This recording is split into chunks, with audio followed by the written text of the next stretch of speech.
is going on, ladies and gentlemen? It is your boy Sean Spencer, one half of that dynamic duo that is Let's Talk Football. Ladies and gentlemen, it's the new year. Happy New Year to ya. Happy 2023. And ladies and gentlemen, it's Wednesday. I'm with my guy, so you know it's Hump Day. Washington Football Weekly. And this guy right here, you see him, living in a lovely area, College basketball is getting right. The college football team not looking so bad. South Carolina, Will Kramer. What's up, buddy? How you doing, man? You are in a really good mood tonight, considering what we're about to talk about. Oh, let's go. Okay. Let's go. At least we have a reason. The time has come. Woo! Let's get it. Oh man. Well, all right. I hate how we got here, but I'm glad that we're here. I'm glad that we're here. Ladies and gentlemen, it's Washington Football Weekly. We are so happy that you guys can join us and be with us. Oh, absolutely. Oh, absolutely. Let them Jack know. is already Jack, commenting. The time has come, Jack. Him and I got into it this afternoon. Oh. Let's go. Let's see what he's got. Here we go, man. The future. Ladies and gentlemen, look, we are here. We're going to get into all of it. Yes, my guy Sam Howell will get the Week 18 start against the Dallas Cowboys. However, the reason why he's going to get the wait, first and foremost, Happy New Year, Will. How was your New Year? Did you guys do anything? Did you go anywhere? Well, no, because we got little kids, so we kind of stayed. So we were asleep by 11. But yes. It was good. I think those good college football games on New Year's Eve. And then on New Year's Day, actually, the in-laws took one of our kids, and so we were able to have a relaxing evening. Hey. So that was kind of nice. So yeah. Plus a couple of days more off work. It was good. So happy New Year back to you. Hope you had a good time, and we're looking forward to what 2023 has to offer. Although we got off to a real bad start NFL wise.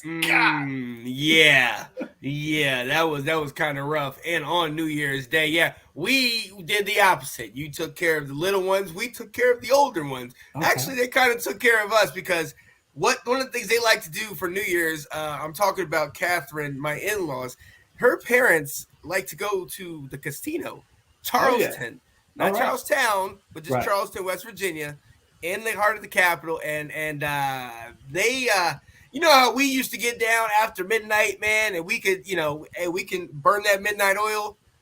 All I'm gonna say is her mom did not get in till like 5:30 in the morning for playing the machines. I'm like, wait a minute. I'm like, what is going on?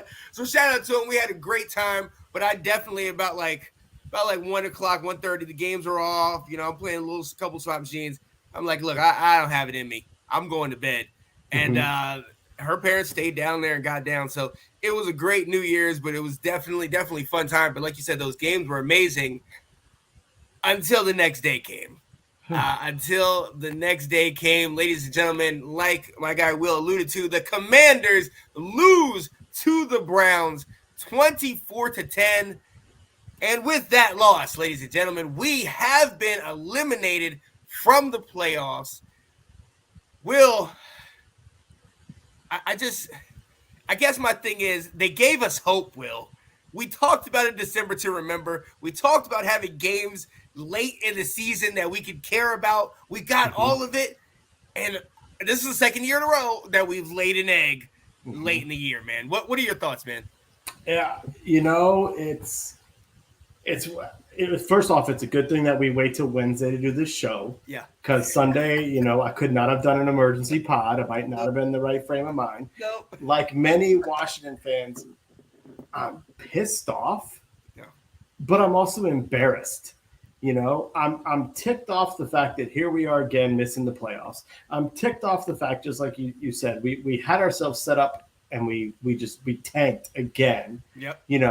I'm embarrassed of the fact that 3 out of 4 teams in the NFC East are going to be in the playoffs.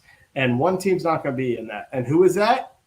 Left hand up. Yeah, right. That one right on. Right, you're right. Kind of, but so it's just so dang frustrating. And I think the anger that you saw during the game, after the game from fans, it's real, Yeah, and it's spreading. And they unveiled a new team name, and they wanted to have all this positive momentum, and they had a chance, and we crashed and burned. So yeah, it's a tough loss. This is a game again, another week that I felt like we should have won. We could have won. We held them to 3 points in the first half. Well, I mean, and our offense didn't look great, but our defense was playing well. Our running game was getting the ball, maneuvering, matriculating the ball down the field. We even with all the things, even with the 2 interceptions, even with us struggling on offense, we still were in this ball game. But it was another one of these games that second half took off on us, and it's just like, what is the major disconnect here? Mm-hmm. This was a game we needed. Mm-hmm. This is a playoff implications. I had gone on Let's Talk Football saying, this is it. 4 teams will make it to the playoffs. We started off 1-4. We're gonna make it. We should be in at least a conversation right now. But unfortunately, because of our poor play, and there's a lot of things that go in. It's not just Carson Wentz. We'll talk about it, but it's frustrating, Will. It's frustrating because it's almost like you could call it out, like, here it comes. Okay. And it's like, it's a mixed emotions going into this game because it's like, oh, I feel good. And we both picked nice scores. Like, we can get this W. But then there was that in the back of your mind where it's like, Carson's going back in.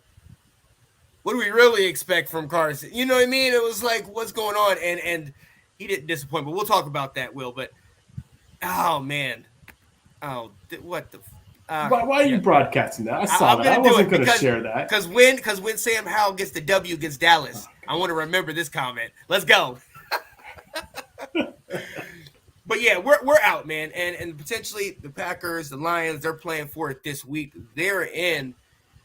Realistically, though, I mean, even if we had won this game, what were your thoughts on us potentially getting into the playoffs? If we had one? Yeah. I mean we could have done it, but I mean, as far as confidence in our team. Yeah, I mean, I had every expectation that we would win the next 2 games, the final 2 games. Now, I do know that, Dallas actually now has something to play for because Philly has lost 2 in a row, and so the division is up for grabs, I believe. But I still would have thought that there was enough going there for the players that want to win. You could, they talked all about it. It's like all they care about is winning. There's guys that have been in that locker room as Redskins and now as Commanders that haven't had a lot of winning, and they're on the verge of it. So I just felt that the momentum was coming our way. That wave was going to be coming. And my gosh, did we lay an egg. And the offense laid an egg out there all game. And then the defense just collapsed in the second half. And they let Deshaun Watson look like Houston Texans all-pro Deshaun Watson. Like, hey, great, we gave you a chance to get your footing back. So it was just so frustrating to watch that. And that's what killed me about it, because it felt like we imploded in that second half. You know what I mean? That first half, even though our offense was struggling and we had to take to the 21-play drive for us to get the 9-minute drive. Right. Or 12-minute drive. It's nuts. Yeah. For us to get the touchdown. Like, it took all that. But our defense, bend but don't break. I mean, we 100% epitomized that in that first half. And, I mean, look, that second half, like you said, we made him look like he was the old guy. Like he was the Deshaun Watson of old. And it wasn't even – it was our miscues. It was our mistakes. You know what I mean? Nothing more epitomizes than, I think it was actually the first half, when Obata, as sitting here, goes in, has a clean shot, and sacks, and then kind of stops. And then all of a sudden Watson rolls out, and then I think he throws the pass. And it's like, it's just one of those, it's just that kill, that that kill instinct that we could get this done. We need to. This is urgent. There was no urgency in it, and at home with obviously what we're talking about, Major Tutty, the mascot coming out and everything. It just didn't seem like we lived up to all those expectations that we had set for ourselves. And you know what? This is like, so there's a chance this Sunday could be Dan Snyder's last game as owner of the Washington franchise. Yeah. And last Sunday's game was like the complete epitome of what he is. Yes. All this pregame hype, all this buildup to what is this going to be, this great spectacle at FedEx Field. There's hype, there's excitement, the fans are into it. There's a chance for success. We're thinking, all right, here we go. And the team just collapses. Yep. Just like under his ownership, the team has had how many years that they have hyped up offseason additions, new coaches, set up for success. All these fans getting so hyped about the team in August, and then by December, we're stopped going to games. And it's like, so it's almost kind of fitting if he's on his way out the door that we give one last clunker, exactly, on his way out to say like, yep, you suck as an owner, and this is what you are. Yes, and hey, hopefully that's the way it is. Now, obviously, in this game, we want to see us bond together for Sam Howell's sake, but I absolutely agree, and it's rough. It's terrible to think about, and we're going to talk about another thing that might potentially that's going to be coming up this week, another jersey retirement that almost seems a little off timing and just like, come on now, So, but let's get into this a little bit because obviously we all know we've talked about it all season, and coming in the last couple weeks especially. Ron said after last game, after the back-to-back turnovers that Taylor Heinicke had against San Francisco, Ron said he already brought in Carson. He said he's going to start Carson. We talked about it potentially should happen. Delilah said, put in your best guy. We agreed.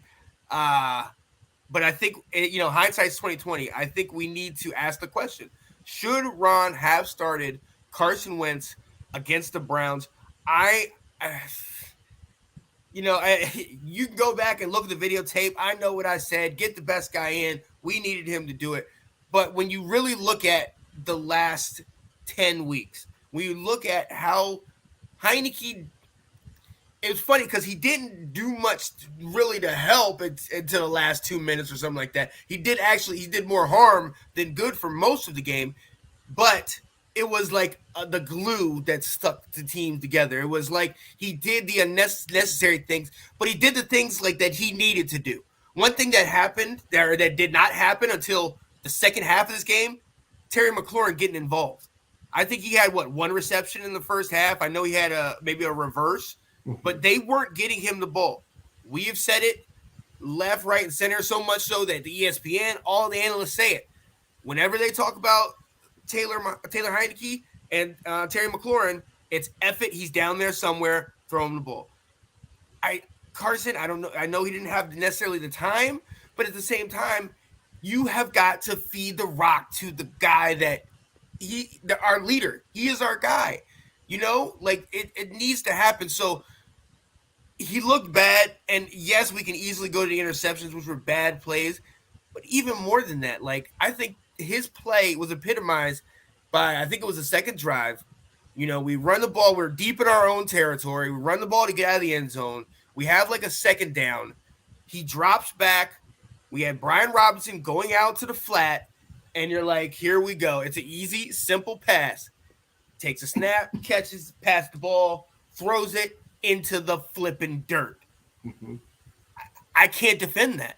Mm-hmm. What do you want me to say to that, Carson? And you see people making memes about it and putting it up constantly. It's just like, F it, man. So no, he should not have started it.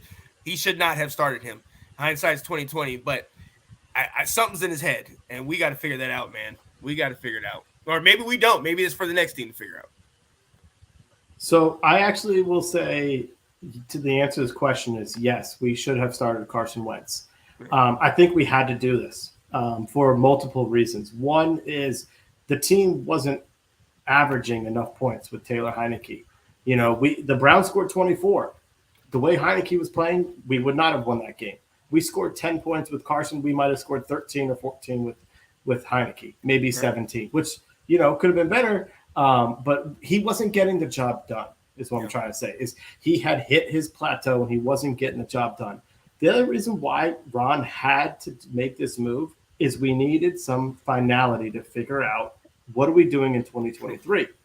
Because you knew the staff has made it clear. They have twice signed a veteran or gone out and got a veteran quarterback to play over Taylor Heineke. So they are not going to go into 2023 and try and re-sign Taylor as their starter. They do not see him as a franchise starter.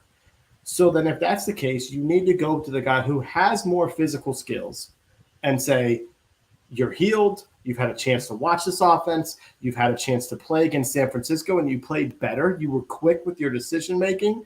You got the ball out of your hands and put the ball where it needs to go. We got to go back to you. And so they did. And this also gave them a chance now to say, we aren't re-signing him next year. There's that out clause. We have $28 million now to spend elsewhere. Because we did try and feature the run. Brian Robinson in the first half had 21 carries, I believe, for 70-some yards. So you can't say that we didn't go with what was being successful for Terry. For Taylor, sorry. But boy, did Carson Wentz the bed. Yep, absolutely. Because this was his chance to be a starter in 2023, to revive his career. He had a chance to watch it. But he's not going to take another snap in DC. They've already started practicing, and he's third string. He's going to be probably inactive on Sunday. But he was atrocious out there. He was. Yeah. Everything that he built from the 49ers game, and Ron said it, he was fast in his decision-making. He got the ball out. He took the ball where it needs to go. He didn't do that on Sunday. No. He made poor decisions. He made poor execution. You talked about the swing passes he couldn't hit. He threw the ball to the wrong receivers or he was inaccurate. The first interception, he had to throw that ball out towards the sideline. He threw it inside and gave the defender a chance. The second interception, he went for the deep ball when he had the receiver open short. Wide open. He had opportunities, and that's been his biggest knock on him was he goes for hero ball too often. And would he just take what's given to him? And against the 49ers, he did. He took what was in front of him because they blitzed him a lot. He took what was in front of him, got rid of the ball, and that gave the staff confidence of, he's turned the corner. We know what he's going to do. And on Sunday, he reverted back to the old Carson Wentz. He was awful. He was awful.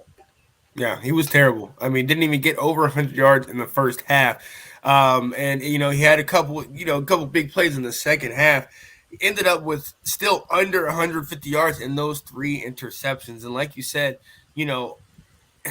they weren't pretty. He underthrew the first one. That second one, but matter of fact, both of the deep balls were, if I'm not mistaken, the first one was to Jahan Dotson late in the game. Was the other one to Jahan or was it to Curtis Samuel? Yeah, to Curtis Samuel. Those guys aren't 6 foot. These are shorter guys, and they're double covered in those situations. And he underthrew the ball both times too. Right. It's not him. He wasn't throwing over their head to say, "Go run and get it." Right. And that's what he's supposed to have. He's supposed to have the cannon, right? He's supposed to be the one that can throw it deeper than Taylor Heineke. So for that, it didn't look. He didn't look confident. He didn't look ready. And like you said, we did feature the run at least in the first half. With those over 20 carries, but we kind of went away from that. But we were trying to figure something out.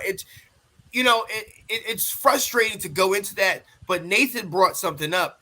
Do we need to put any of that on Scott Turner? We talked about him all year. Obviously, the fans are kind of getting into him right now. I know you've been on his side, but you've also been on his case. What do you think? Because yes, we try to get the run going, but I almost look at Carson like you need to treat this like he was a rookie, almost like this was Taylor when he first came out. Give him the easy passes. Don't give him that option to go deep.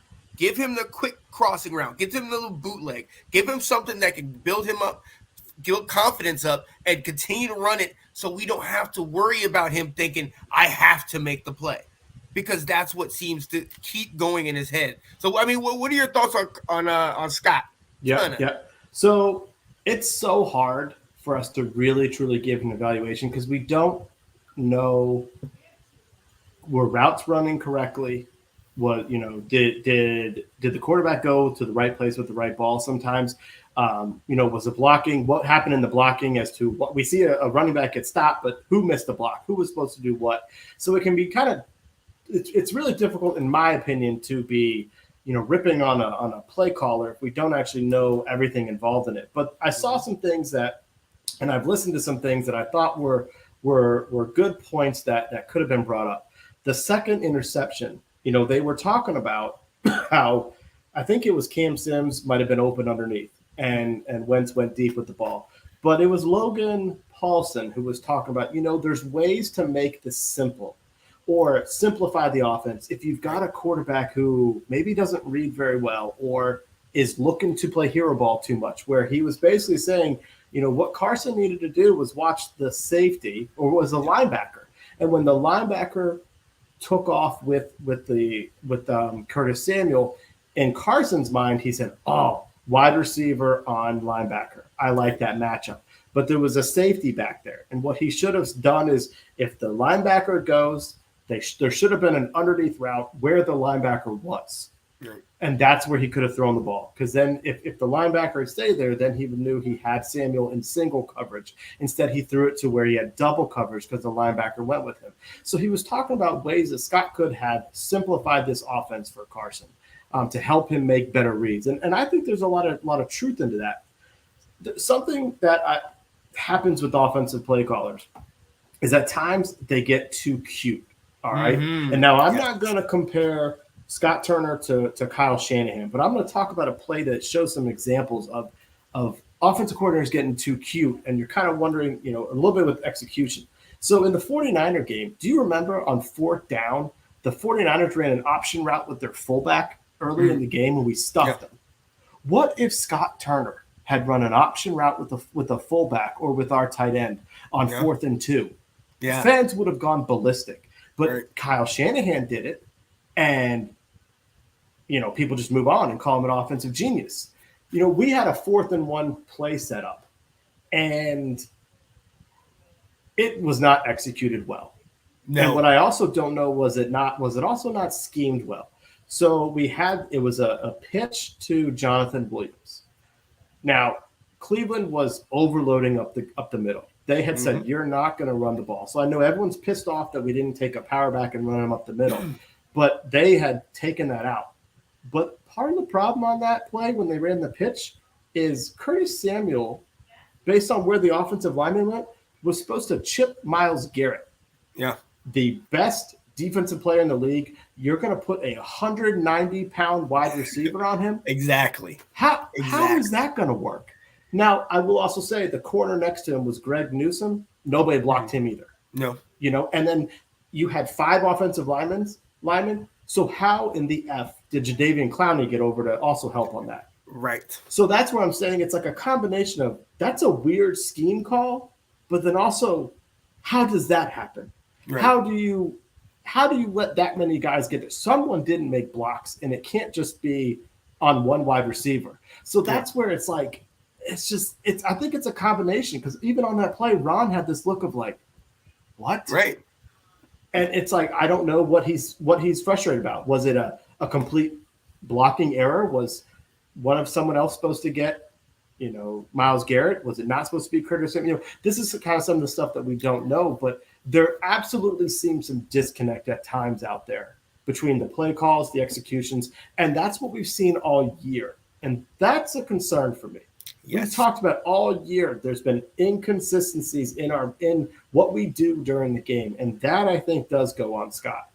Yeah, and see that's where it goes on Scott. That's where it goes on the coaching because you're absolutely right. We can go as far back as week 2 where we totally the bed in the first half, don't score anything, give up 22 to Detroit, and then all of a sudden we put up 28 in the 27 in the second half, and we keep this thing moving. You know what I mean? Like. We have been in here. What's going on, Ash? We have slowly started in games and we've struggled, but there's games where we're just playing out of our minds and we can get 28, 36. We can start moving the ball and scoring points. But for the most part, it has been a struggle. It has been, okay, when's the other shoe going to drop? When's he going to throw the crucial interception? When, you know what I mean? When are we going to struggle? This game, we didn't have to wait for that interception to be thrown.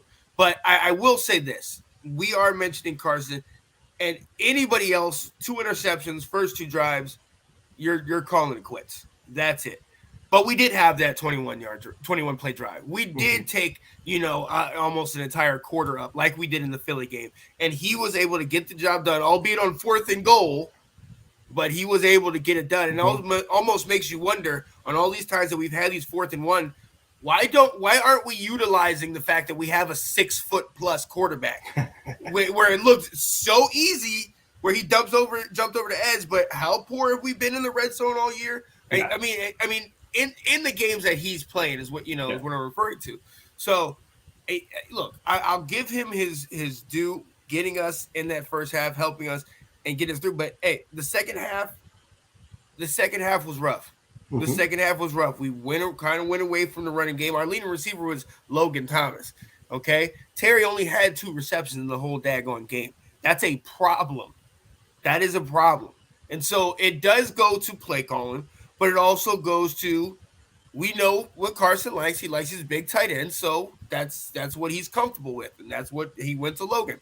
Cool, he had a running game, but it just didn't look like things were in sync. It didn't look like the guys were playing together. So I agree. I don't know if that's all on Carson or if that's all on, it was a multitude of things, and it's frustrating though, man. It is. But I love what you're saying there, though. I'm sorry, I'm cutting you off, but I want to stay on that coaching part of so that one drive in the second quarter, Carson made some big throws. Yes. He made throws that Taylor Heineke can't make when he zipped the ball in. But when you came out in the third quarter and he had another clunker of a drive, and then Cleveland came in, I think, and they scored at that point, honestly, that's where Ron needs to be saying, is the game about to slip away? Yeah. Should I be going to Heineke? Is it not working? Because essentially you could say at that point, Carson, you had one drive, but we relied on the running game a lot during that drive. Yeah. You made a couple throws, you did, but we relied on the running game. Now you came out here and once again, weren't doing well. Maybe Ron should have made the switch right there. So that, I think, leads to another question. Everybody knows the memes and everybody knows what's been said where Ron was in the interview and they were like, playoff game, you guys are eliminated. And then he made the comment, oh, we can be eliminated. I personally thought he was sarcastic. Other people thought he was 100% for real on that. But, it would lend to that, it almost feels like it was a pride thing because it, like you said, there was one drive that looked halfway decent, which was relying on the run. And the rest of it in that first half looked pretty terrible. It did not look great, and we always get on Taylor and how maybe he's poor on offense, but, he might throw one. He has days where he's throwing 2, but he doesn't it. Every time he threw the ball in the early parts of the game, you held your breath because it was like, what's about to happen? You didn't feel confident. And I'm not saying you felt confident with Taylor, but Taylor threw a couple of those crazy ones where you're kind of doing one of these and he makes it. Every game the defense drops a pick. Every game with Taylor. Right. And so then it makes you think, okay, yeah, he's got this, even though you shouldn't think that. But with Carson, you just didn't have confidence at all that he was going to get it done. And it almost makes you wonder if it was a pride thing where it's like, all right, we made this pick. We're going with Carson. We're not going to sit here and look like there's egg on our face and go back to Taylor. But that's what lends it to that comment where it's like, you were acting like you didn't know how urgent this game was. We needed to win or your job is potentially on the line. He just seemed like, I don't know, aloof. I don't know if that's the right word, but he just I feel like I honestly believe him when he came out later on and said that I just had all the confidence of where we were going to win this game. I think Ron felt the whole time they were going to win because I didn't think he thought that Carson would come out and play the way he did. Yeah. Now remember, go back to that game against the Bears. Ron, after a post-game win, went after the media. He tore into them and said, I'm the one who okayed this trade. I'm the one who said I wanted this guy to be quarterback. So guess what?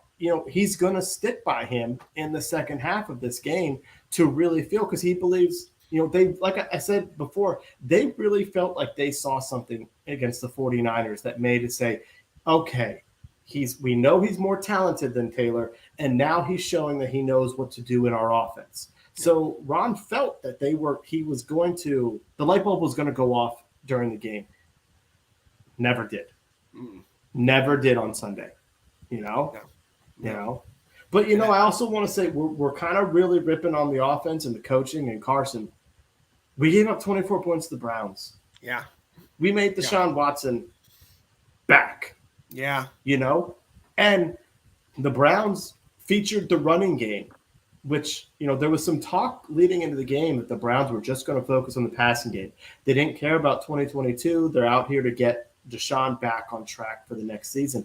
They ran the ball, and they ran the ball very, very well, So I got some other things about the defense, but I want to give you a chance, to talk about. But, the defense also didn't hold their own in the second half. Right. And you could even go back to the first half talking about that running game. They were gashing us. Between the screens, between the runs up the middle, between the runs to the edge, Nick Chubb was having a field day running all over us.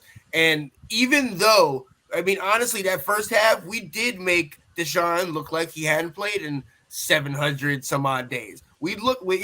But still, there was moments where you're sitting there like, wait a minute, because we couldn't wrap him up. How many times did he scramble out and we had him and then he breaks away? And albeit he might throw an incomplete pass, but still, he's the type of player that all he needs is that second chance. He needs to create a little bit of magic, and then he can make it happen. And in the second half, we saw what came to fruition. So it really frustrated me in that. In the second half, our secondary gave it up. The running game was already kind of just it was just like that constant drip of water. Eventually, if it happens over and over and over, it's going to break. Everything's going to cave in. And that's what ended up happening. And then, honestly, our defense and we didn't have our guy. We didn't have St. Juice was still out. Right.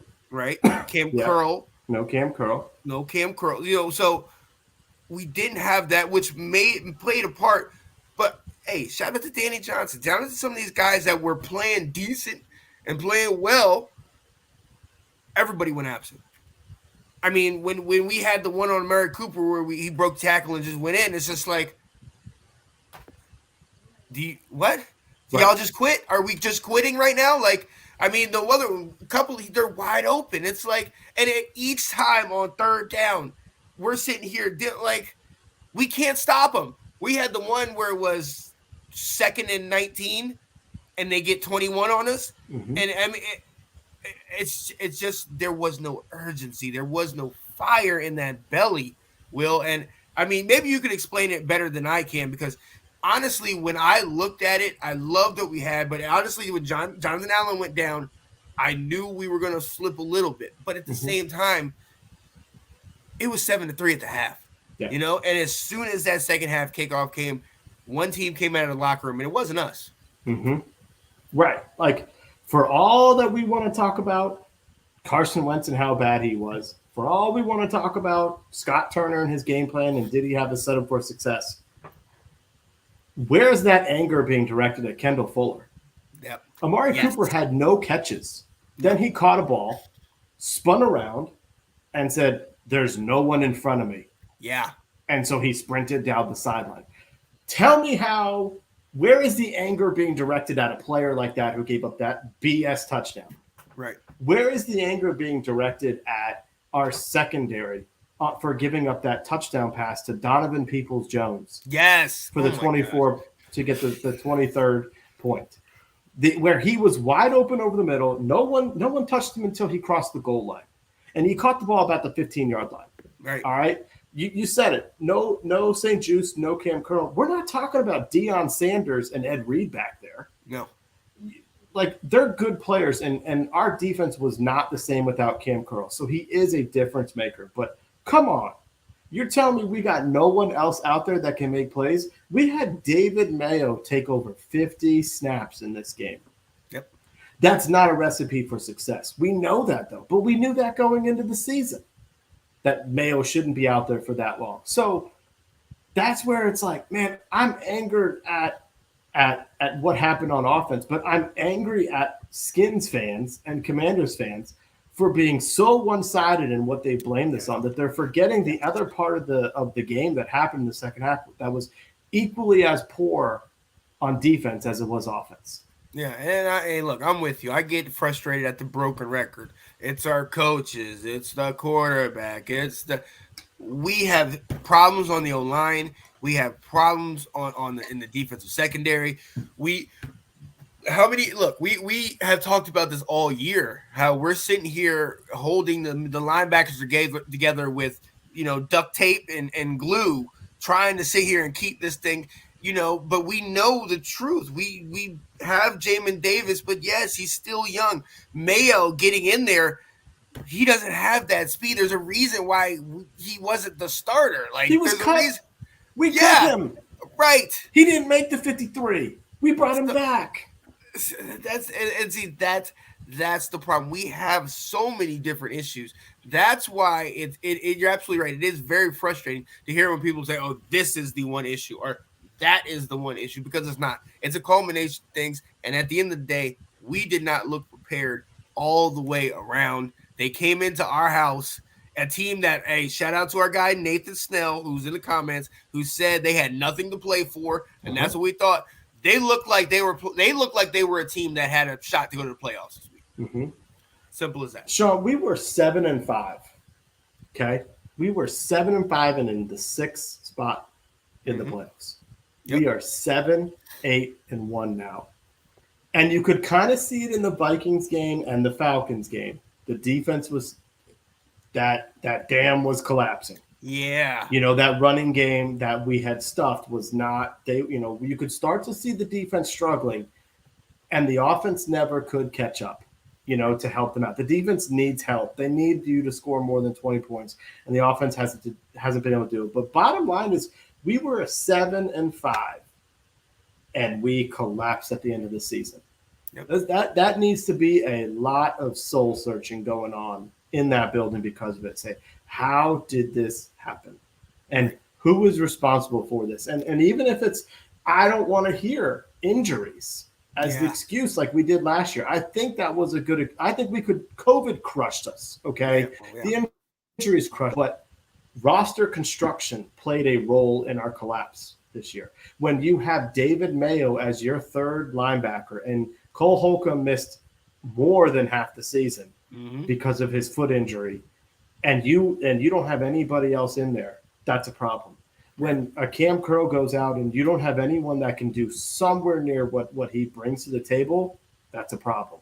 So that does go on our coaching staff. That goes on our front office and what the roster they created, and recognizing that there are, they needed to build out the, more than just the playmakers and starters. They needed to build out the depth, and that got ignored all off season. But it wasn't ignored by you and I. We kept saying linebackers and corners. What are we doing here? Linebackers and corners. Yep. And we said, hey, we are one major injury in the secondary, one major injury in our linebacker core, to being seriously in a desperate situation. It came to fruition, and it came to fruition again at the worst time.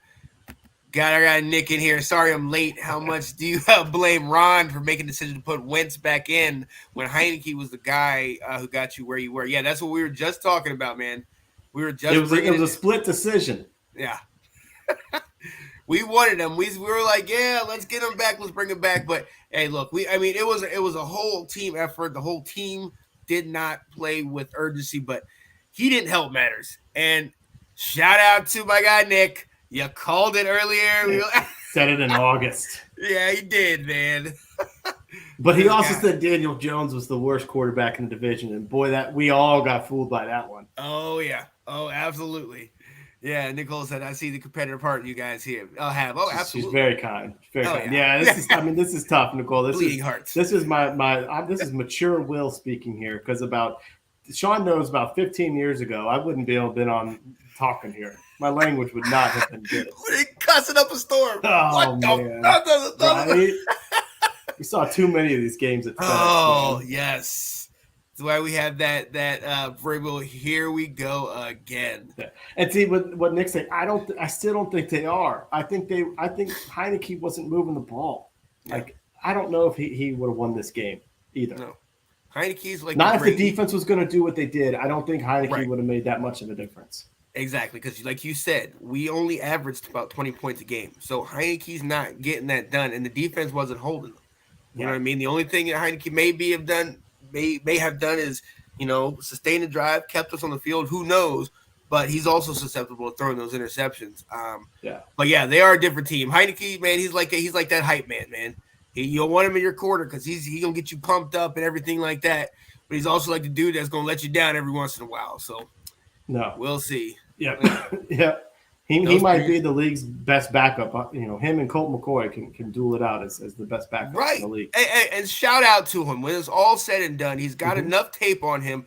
People know what he can do. We've seen he's gone toe-to-toe with the GOAT, gone toe-to-toe with Mahomes, Rodgers, all these guys. He's playing his butt off. He's making the best of an opportunity out of ODU. Shout out to him, man.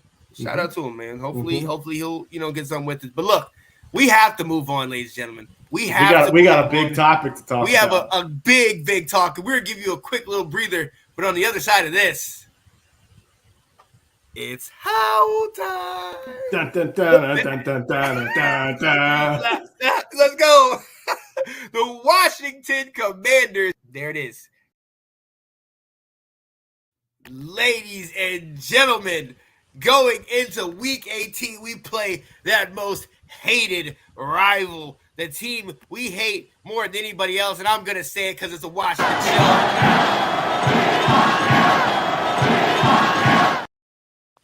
And with the 5th round pick, we selected Sam Howell, who will get the start this week. Let's go. Let's go, baby. Let's go. I've been waiting for this. And Will, I'm going to tell you, I'm going to be very honest. All right, we'll put my fanboy aside for a second. I'm excited about this because the opportunity to play the Dallas Cowboys, our arch rival, and we already know no other game matters as much as this one. We took the L earlier in the year with Carson Wentz. Sam Howell could cement his name in Washington folklore if he gets this W. I also like this because we are out of the playoffs. It does not matter per se. Like, people are going to take whatever storyline they want and they're going to draw their own conclusions to it. But I feel like this is an opportunity for him to just go out there, just show that moxie, just guns a-blazing.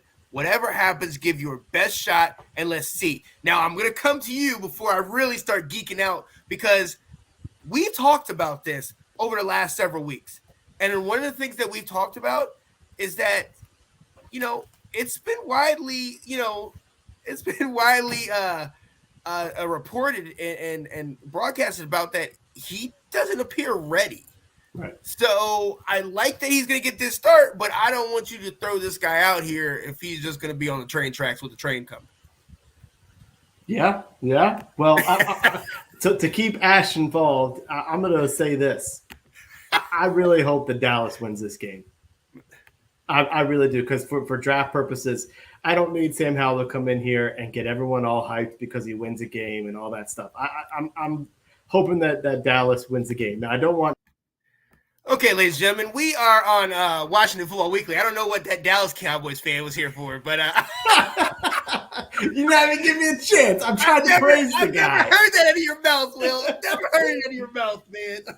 Here's what I'm gonna say. I mean, I hope he comes out there and show some promise, because I don't know what to think about the reports of he's not looking ready. We don't really know that enough. Ron also came out today, and because Ron apparently started the day saying that Howell or Heineke was going to be his starter. Sam Howell got some reps. He said he knew where to go with the ball. He had a good, he actually said he took command of the offense during practice, and Ron comes out and says he's the starter.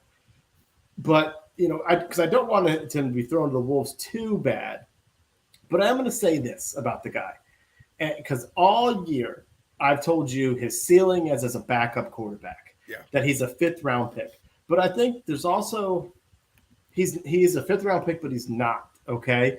The team has come out to say, or a couple of reporters have come out to say, they liked Sam Howell enough that they would have drafted him earlier.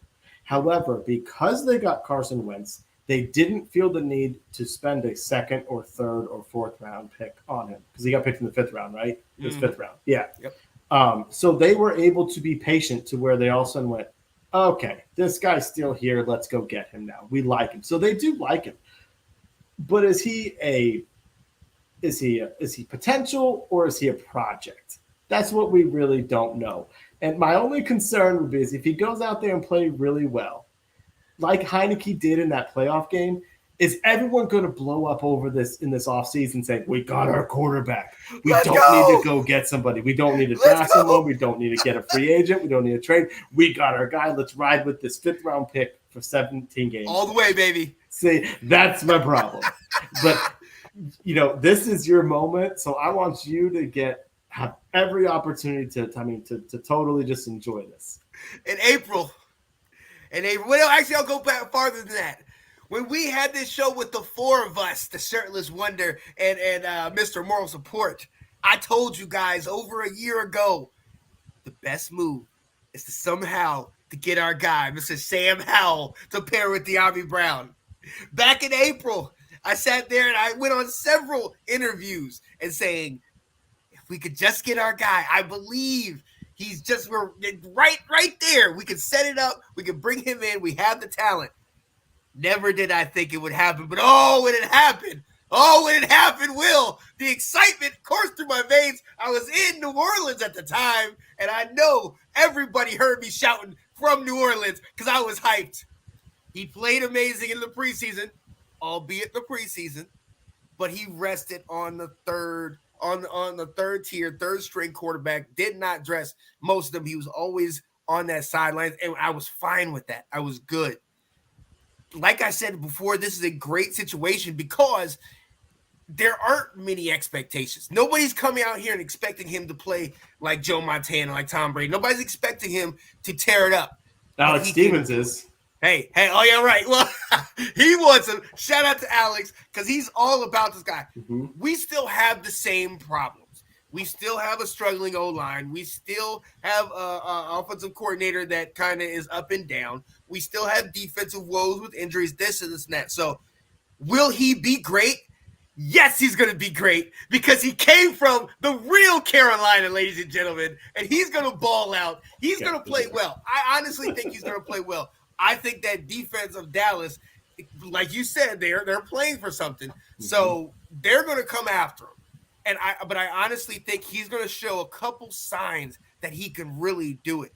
This guy's got talent. He's got ability. But the other thing about it is that he's got a good kind of pedigree and a coaching pedigree. He coached under Mac Brown at UNC, and we know him who worked with Vince Young and got Texas to the national championship and had them win. He has been around where he can learn the system, and I love that he's been sitting back there this year, not having to go in right away. Drake May, who is his successor in North Carolina, had the same situation with him, where he sat behind and just paid attention. How are things done? What are the mistakes that you made? What are the things to avoid?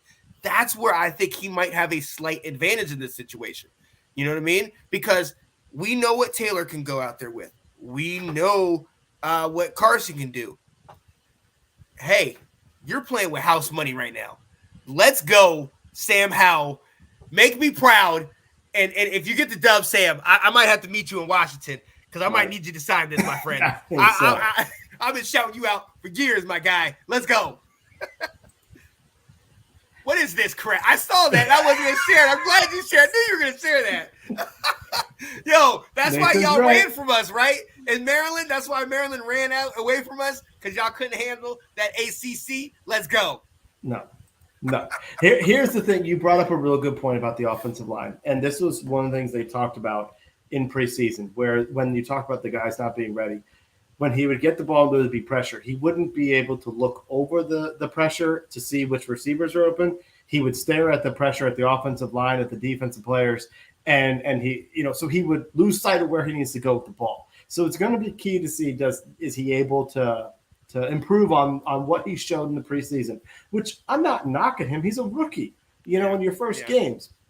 But this is also going to be on Scott Turner.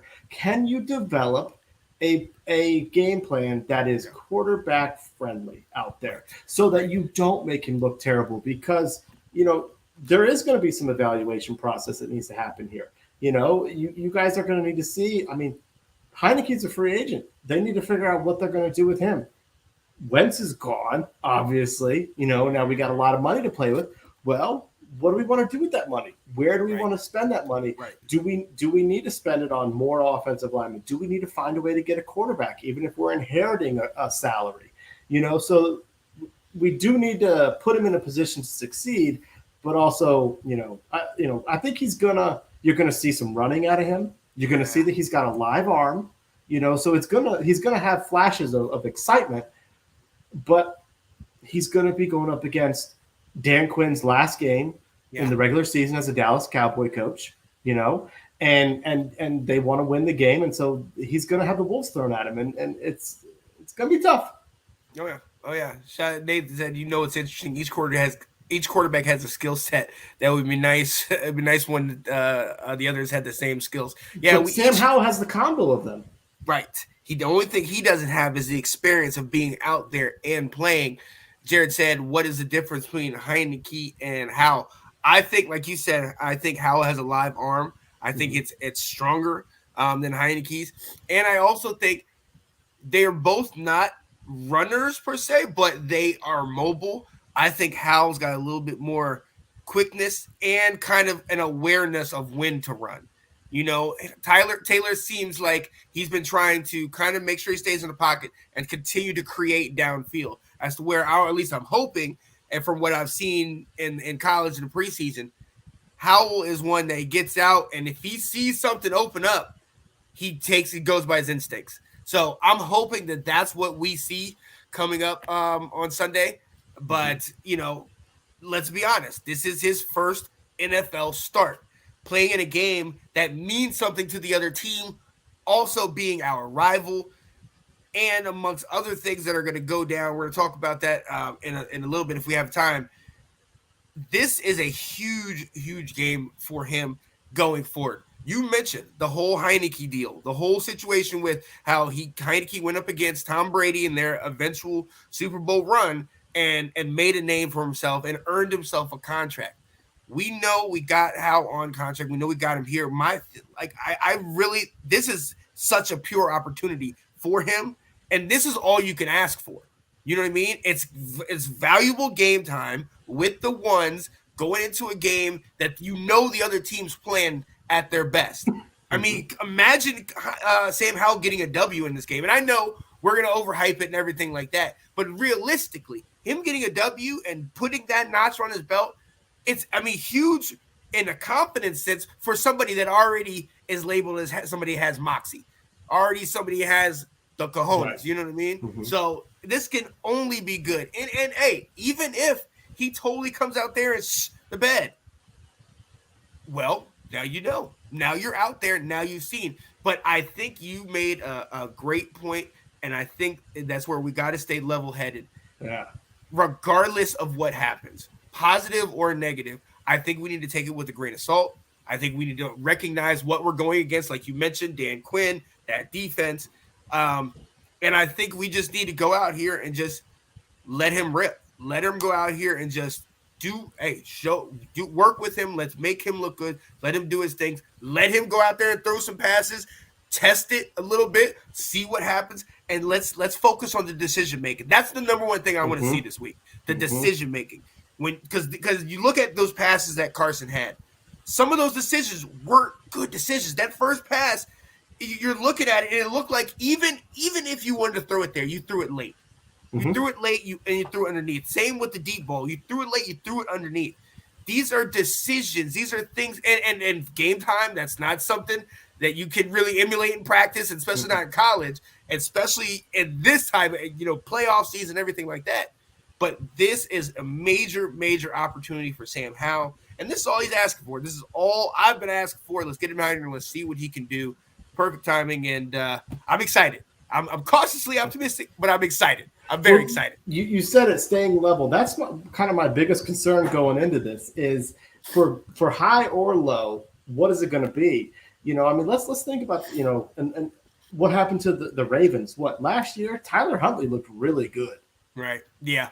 To the point where I was wondering, maybe this is someone that when the Ravens let him go, we pick up. Tyler Huntley looked terrible this season. Look at the Miami Dolphins. They started off the season just tearing up the league, scoring at will. And they still have plays, but they're on the verge of not making the playoffs, right?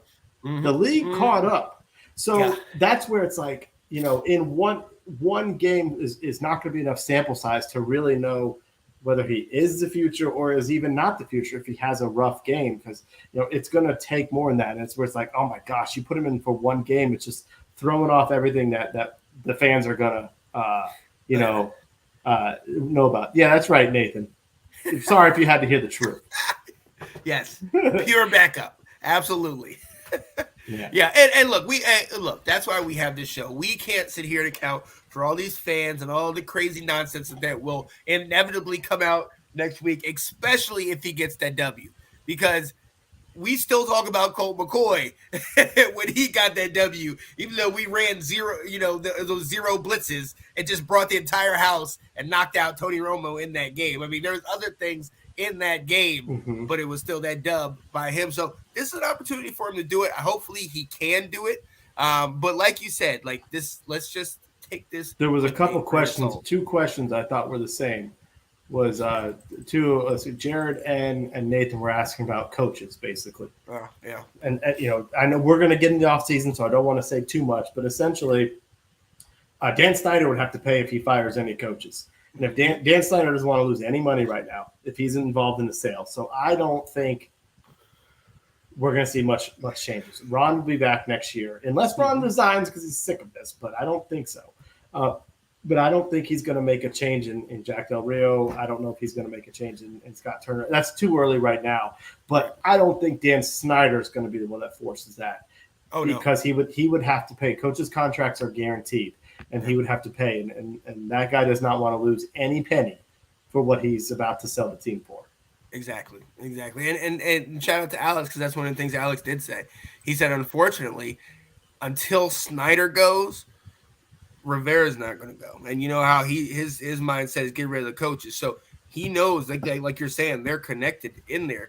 But again, we always have that hanging over our head with the whole, is Snyder going to go? Is all of this stuff actually going to come out and he actually be prosecuted and whatnot? But until it happens, you're right. We're still here. And look, we're notorious with Ron for having slow starts. He has late Octobers and Novembers on lock, and we seem to show up and show out. And then late in the season, we have this same old stuff. Even in the year that we went to the playoffs, we won the last game only because they took out Jalen Hurts. You know what I mean? We were sitting there, and we didn't win the game before that. I think we lost to Seattle, and then we lost a couple games before. So we were on the verge of not even making it to the playoffs until the Eagles intervened. And Nate Studfeld came in. Let's go. You know what I mean? So, yeah, we shall see. But I am most certainly excited. Should be. I am happy for you. I'm not gonna lie. I mean, now the season's over, it's like, all right, what can we do to generate some excitement? And at least you're gonna get a chance to see your guy. I need all the Tar Heel faithful to come out of the woodworks and rep our guy Sam Howell. Let's go, baby. I can't believe you're gonna be in Chicago. I know. But shout out to my guy Nicholas Rosario. Going to be celebrating his 50th birthday with him, so I will be in Chicago. I'll be in the airport during the game, so I will definitely be tuning in. Yeah, it's gonna be interesting. Oh, yeah, you already got it to 4:30. Oh yeah. You already got it saved. I'm already gonna get it recorded. So I will be watching it after the fact. But I'm not gonna be able to see it. But we alluded to this a little bit earlier. And I think let's talk about what else are we looking for in week 18? We're not in the playoffs. The season is essentially over. We're bringing in Sam Howell for this. We still have injuries here and there. What are you looking for? Chase is back, the defense, a win against Dallas is paramount. Obviously, that would be amazing. But going forward, what kind of implications does this game have kind of on our offseason? Who's saying a win against Dallas would be amazing? This guy. No, draft matters now at this point. Well, that's true. and if we need a quarterback, or we need to be able to have enough assets to get up if we want to get a quarterback. But and absolutely not Nathan. I'm sorry. No, Glennon, Simeon, get out of here. Ridiculous. Oh my! Just like Jeff Jordan. Nate. That's why your application has been rejected. There's a better chance of us getting Lamar Jackson next year in DC than getting Simeon as our quarterback. Don't let that happen, Nate. All right, that's all I'm saying. Yeah, you bring that juju, I'll give you this juju. Right. But no, sorry. Back to your question. We need to play some guys that have been kind of buried on the depth chart. We need to figure some things out. Here you go, Sean. This is just going to turn into the Washington Tar Heels here, but we need to start De'Ami Brown. Yeah. I'm not saying we need to not play some of our guys, but especially if the game gets out of hand, if Dallas, pulls up, gets 10 points on us, we got to figure out what's going on with De'Ami, because in 2 years now, he has less than 10 catches. He has one memorable catch on the whole season. We got to figure out if we need to be drafting over this guy, and maybe having his guy back at quarterback is going to help him. And, Sam will have those trusts from college and just throw him the ball.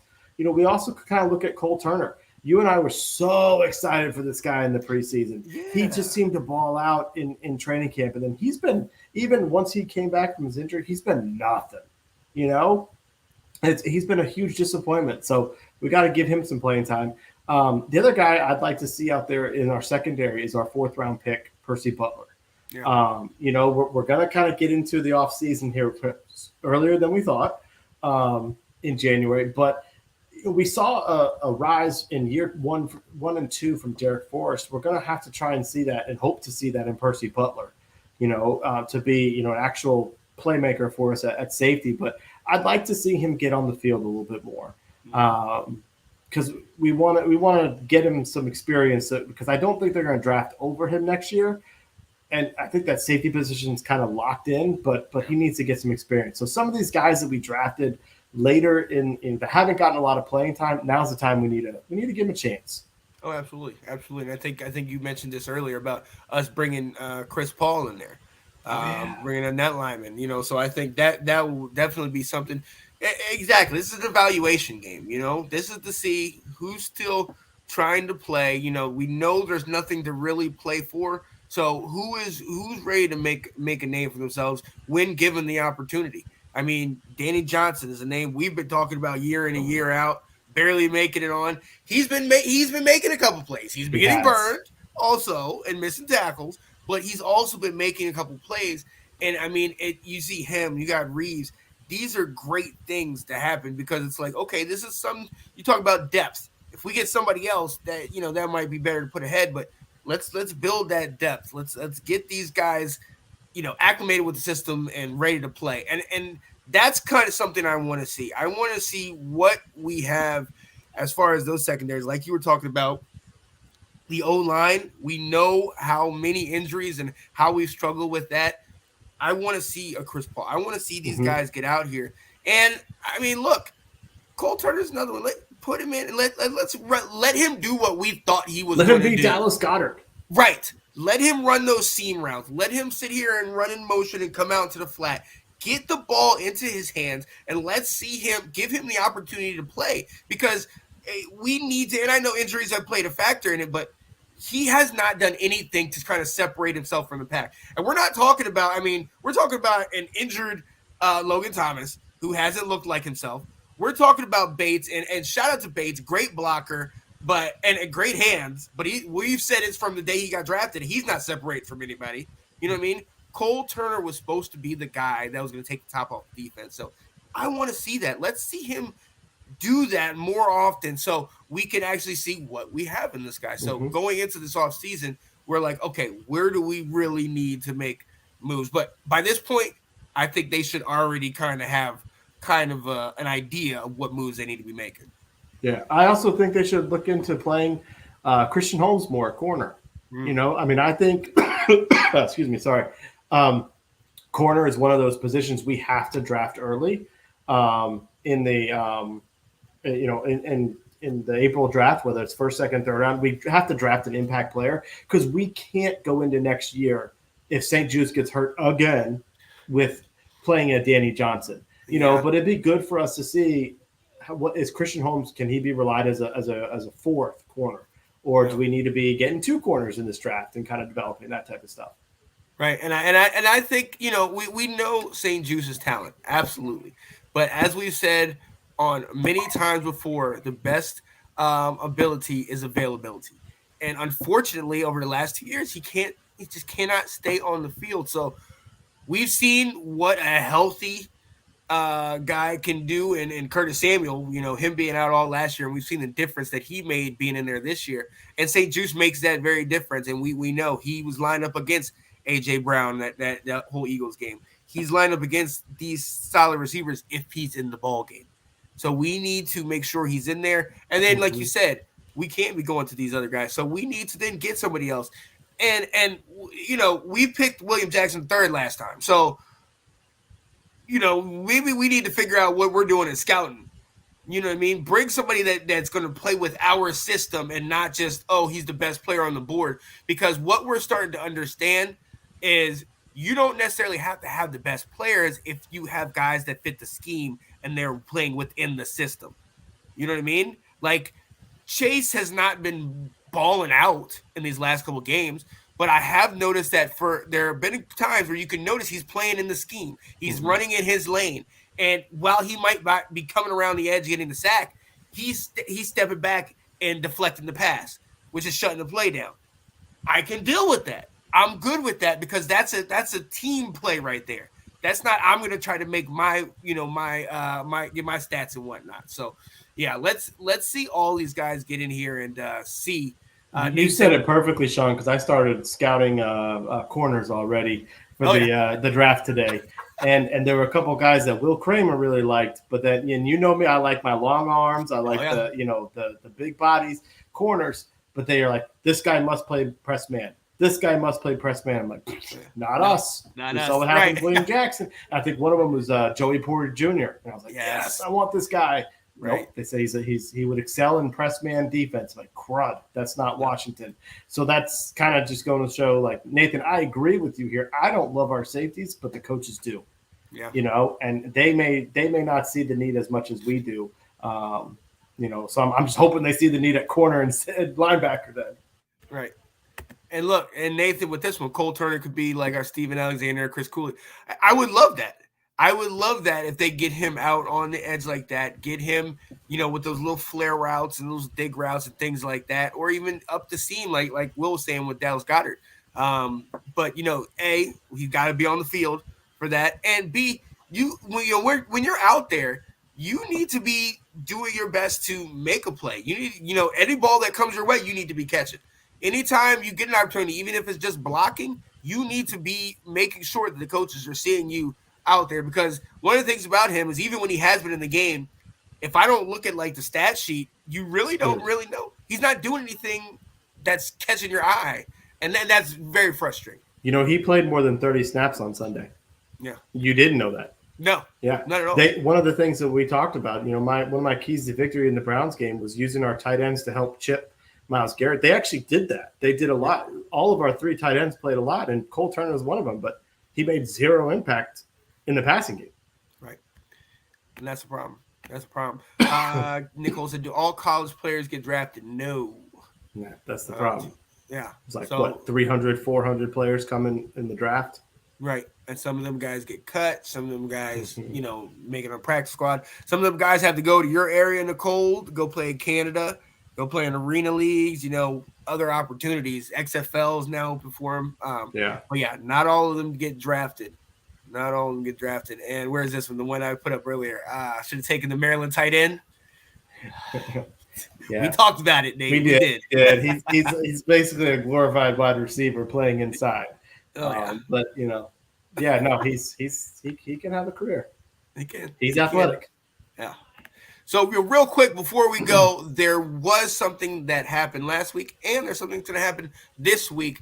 Timing is a curious thing, when this stuff is coming up, just like with all the Sean Taylor stuff. But I first want to get your response. we kind of have differing opinions on at least the first part.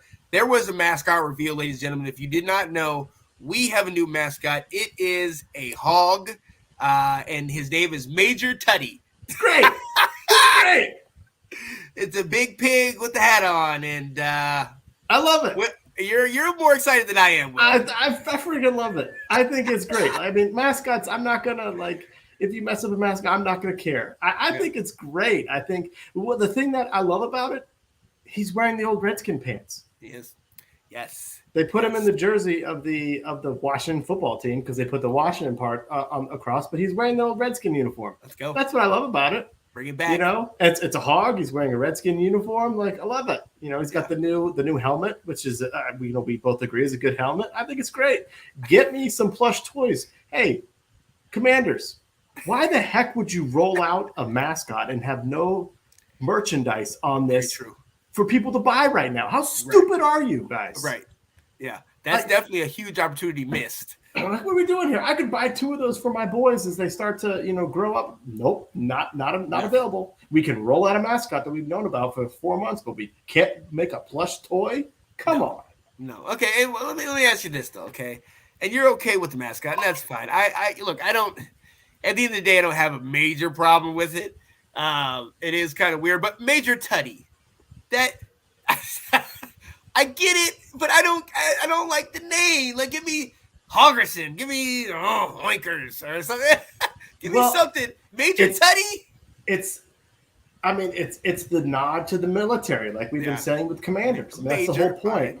Yeah. Yeah. I mean, come on, Tuddy. Get a Tuddy out there. Come on. My God. We barely get Tuddies. We don't get Tuddies. No, right. Taylor Heineke can't get Tuddies. See? So why? This guy. But, hey, for what it was, I'm glad. I really love that they brought the old Redskins there. You even saw Mark Rippon there with Joe Gibbs. Love that. And, they had the picture of all of them around Major Tuddy in the practice facility, and then you saw them on the field. That, to me, is I absolutely love that because it does bring back that past for us. You know what I mean? And then the fact that we talked about before how, there was a little friction at one point because the Hogs, had trademarked and, potential money. But I'm glad that everybody was on board. It was good seeing those guys. Now, I wish we could have translated that on the field. Yeah. And we seem to have it seems to be a consistent thing by us to roll these things out like a Major Tuddy or Sean Taylor's number retirement of jersey and everything. And it always seems to fall short. And to your point, this is Dan Snyder all over again. Yeah. It's honestly I'm so disappointed in Jason Wright as a team president. He's in charge of the business operations of the team. And it's just, why are we doing this in week 17? Yeah. Why are we having something like when you're lucky that this game was so hyped up, but what if it's this next week, when the season's over, like this, they got to be thinking, they got to be doing better business decisions, what they've done. I mean, you heard they already cleaned up the Taylor thing. They put tape on his face mask because that's what he's, wore. So it's like they're constantly having to clean up after themselves out here. And Jason Wright's in charge of the business operations. And I don't know, maybe he's in over his head as well as team president. I mean, he very well might be because you go back and look at that, and that's such a small, minor detail, but it's something that we all associate Sean Taylor with the tape on the face. But how much time does that take for you to do that? You know what I mean? I understand that, okay, maybe you did this last minute or whatever, which is disrespect to the memory of Sean Taylor anyway, that you're rushing this thing out here. But come on, what is the point of sitting here and just being just like, like that whole display was not the right feel. And we understand the background story behind it, but it's just like everything else that they do. And moving right into this week, Sonny Jurgensen, legendary Washington quarterback. He is going to have his jersey retired this week. But it's like you said, the game doesn't really matter, albeit against Dallas. So if you get the W, it could really mean something special. But in reality, we're not playing for anything. They are playing for potentially the number one. They have a lot at stake. So this is huge. So this would be something that a Sonny Jurgensen, this would be a game he would have won. Him and Charlie Taylor and Bobby Mitchell and those type of guys, and but knowing how we played, the timing, again, like what are we doing?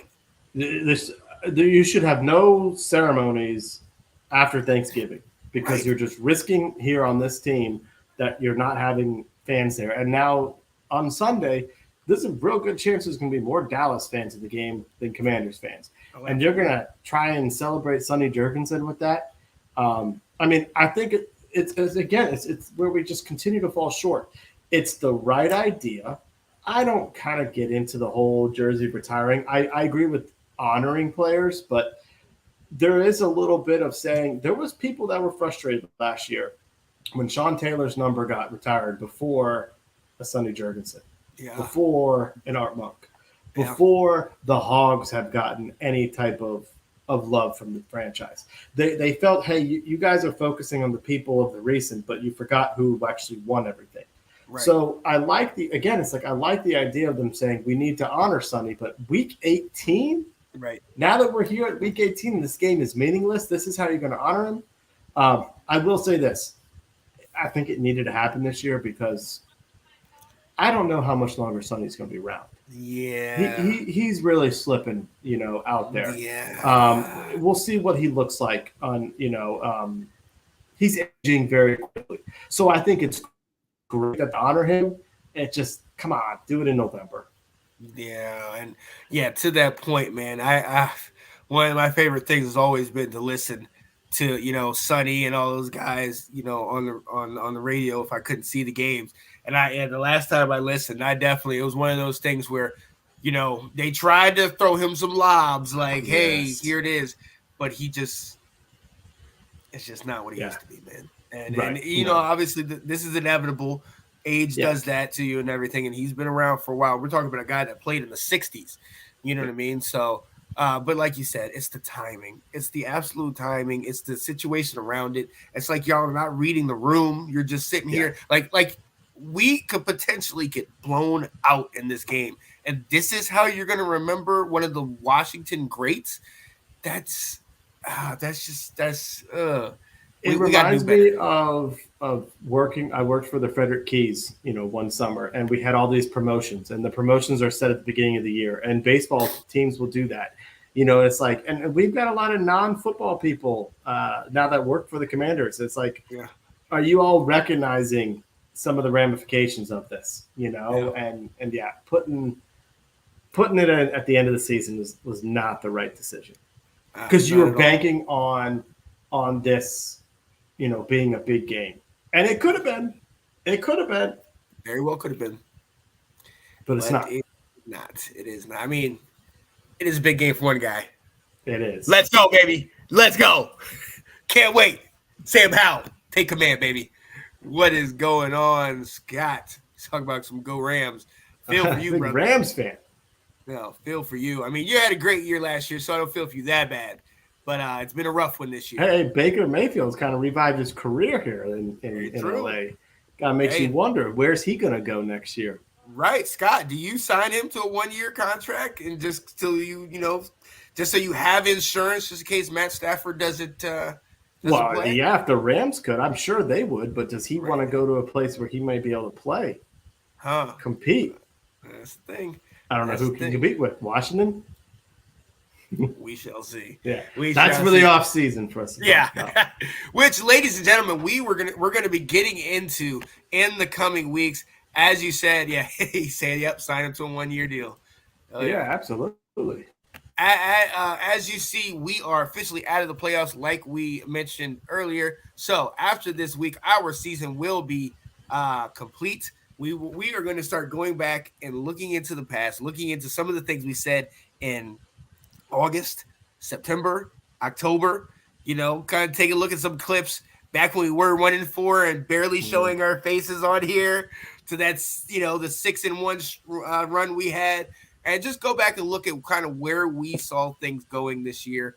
We're looking at who our guys are, who is our season MVP, who are the guys that, made the Pro Bowl for a team, and that are something to build off of going forward. So definitely stay tuned for that. And definitely, as Will and I have alluded to, we're going to get into this offseason. We're going to get into the roster. I'm excited for the offseason talk. I'm not going to lie. Absolutely. We're going to do the offseason, the roster construction, free agency, what our cap room looks like. I'm ready to deep dive into this. All of it. Well, let me ask you a question. How many mock drafts have you done thus far? 4 already. and every single one. I go offensive lineman, corner, and linebacker. Best player available each round but I get one of those in all 3 rounds. It changes, but that's what I go with. Those are my 3 key areas for this team for next year. I love it. I got some ideas here. Got some ideas. So definitely stay tuned for that. These are some fun weeks, because we could definitely get into the nerd side, get into the actual, like, who do we pick up, who do we play with. Shout out to you, Jared. You know what? I didn't even think about it. We should have brought him on and had him rap with us. Yeah, well, because it's turned into such a nothing game for us. I know. I was thinking about it's easy to get guests for Dallas week. Next year we got to do it early in the season, since Washington's always out of it. And if Sam Howell's our quarterback next year, we'll be out of it again by December. Oh yeah, I can dig it. You can dig it. I just ripped on Sam Howell. You're not even paying attention. No, I'm not. You know why? Because I was ready. I was looking at the other comments on here. Sam is gonna be all right. I'm not worried about that. I apologize. Big game. Torrey Holt nominated for NFL Hall of Fame. Long overdue. Absolutely. And then Sean and Will, the best Commandos commentators in the DMV. We appreciate that. Oh yeah, need O-lineman. Yeah, defensive backs we drafted as well. I got my linebacker in play, man. I am set. I know our linebacker already. I get him in every single 3rd round. I love it. He's always available. Oh, man. So, yes, stay tuned for that, ladies and gentlemen. And also Sunday, stay tuned. Washington versus Dallas. We will be playing with my guy, Sam Howell, finally getting the start. This is great. This could be an epic victory. Or hopefully it's not a repeat of last year. They can put up points. So let's just leave it at that. But we appreciate you guys watching. We are Washington Football Weekly. Myself, my guy, Mr. Will Kramer. Hey, join us next week. We definitely will still be here going into the off season. This is when we get good. This is when things get juicy and we start putting up all those ideas. We're off season all-stars, man. I'm telling you. We're great. Washington is amazing. We have all these ideas of things that could potentially happen. But we are going to let you go. But I cannot let you guys go without giving you a little of this. Hey, peace, everybody. As always.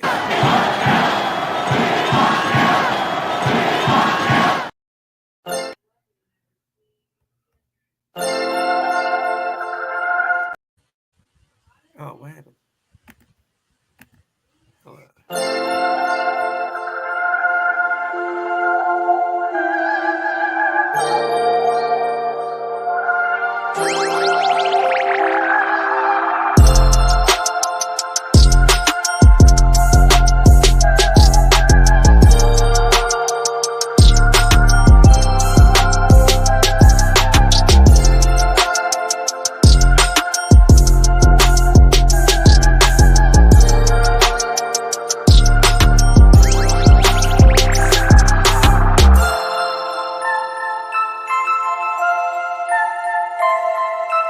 you